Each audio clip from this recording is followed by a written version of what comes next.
against crime and rising the cost of living that is rising. The Union Federation is calling for urgent intervention from government. Members have handed over their list of grievances to Police Minister Begicele outside Parliament.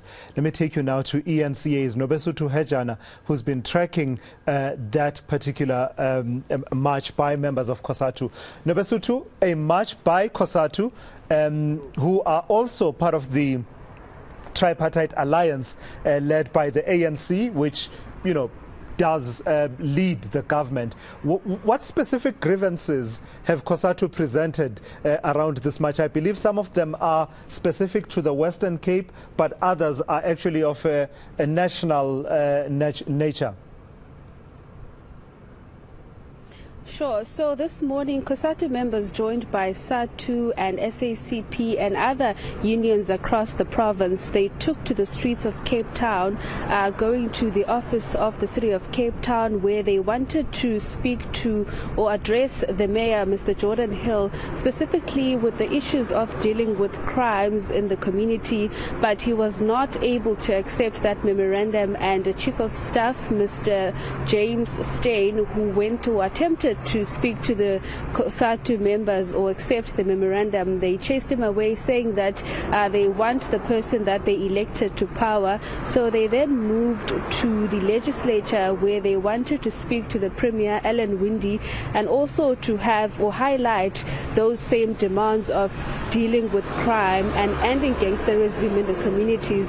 But after that statement that was issued by the Premier, saying that Cosatu's march was misguided, and saying that it's not only specific areas within the Western Cape that experience crime, it's all citizens in the province. But the memorandum was accepted by the MEC of Community Safety and Police Oversight, Mr. Regan Allen, who also appealed to Cosatu members that they should work together with the city, they should work together with the province in ensuring that they address some of the issues pertaining to crime, and saying that it's not only up to the province, or it can't be the province that can end crime or gang violence in the Cape Flats, but Cosatu members, they also need to come with decisions, or rather suggestions, and saying that the Premier is committed in addressing such, and is inviting Cosatu to actually have a meeting with him so that they can discuss how exactly they can deal with such. They proceeded then to Parliament, where they handed over the memorandum to Minister Begicele, saying that he should try to ensure that there is enough distribution of resources in communities like Khayelitsha, Delft, where we've seen quite a number of gang violence and also shooting and organized crime, and saying that although they understand that the minister won't end crime on a one day, but in ensuring that resources are distributed to those areas, it will help to sort of decrease the number of criminal activities that are happening there. The minister did accept the memorandum, and saying that he's also challenging Cosatu to come to the table and say and have suggestions with him. So Cosatu giving all three government spheres 21 days to respond to some of their grievances, and saying that they want an immediate act. And they're also saying that Minister Cele should also try to hand over that memorandum also to the Minister of Mineral Resources, saying that they want government to urgently deal with the issues of fuel hikes that are affecting South Africans. We have sent numerous letters to this Premier.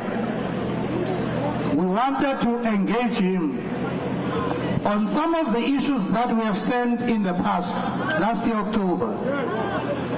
He is refusing to meet with us. Now this one comes here and lies.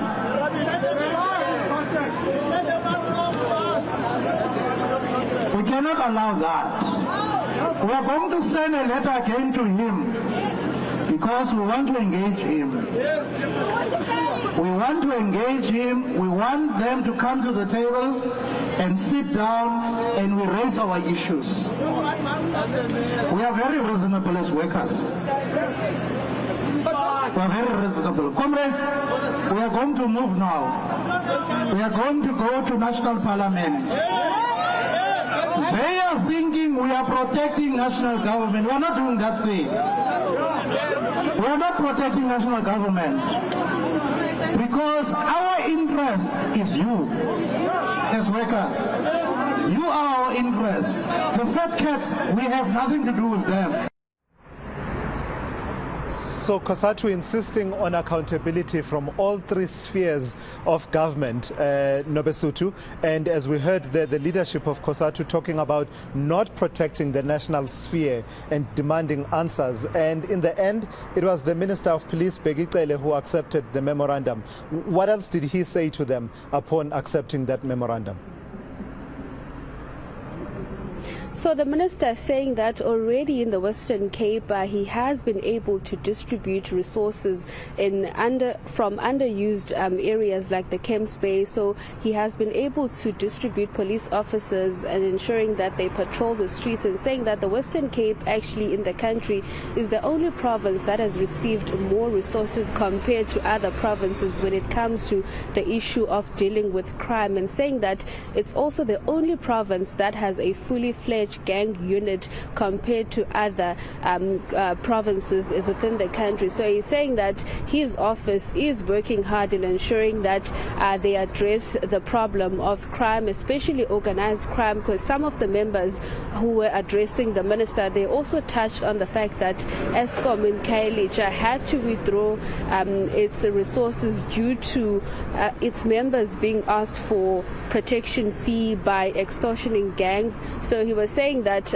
they are committed in ensuring that they will make sure that they have enough resources. In fact, by the end of the year, he says that there will be 10,000 recruits that will be trained, and next year he also plans to have another 10,000 recruits to ensure that they come to the number of about 195,000 officers as they had in 2010. So saying that currently the country has less police officers, but it's something that they are working hard in addressing. But let's take a listen to the minister.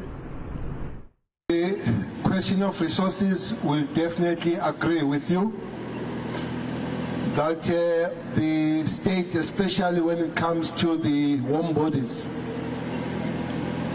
South Africa in 2010, when I was here in policing in other capacity as a national commissioner, we had 195,000 police in South Africa. Today, we have 176,000. We are 20,000 down. Whatever happened between 2010 and now is a story to tell on the other day. But we are glad that the president, together with the treasurer, on these austerities, they are beginning to say it can't be done with the security cluster. That is why at the present moment we've got about 10,000 trainees as we speak in the Republic of South Africa that are recruited this year, and they will be out on the 15th of December.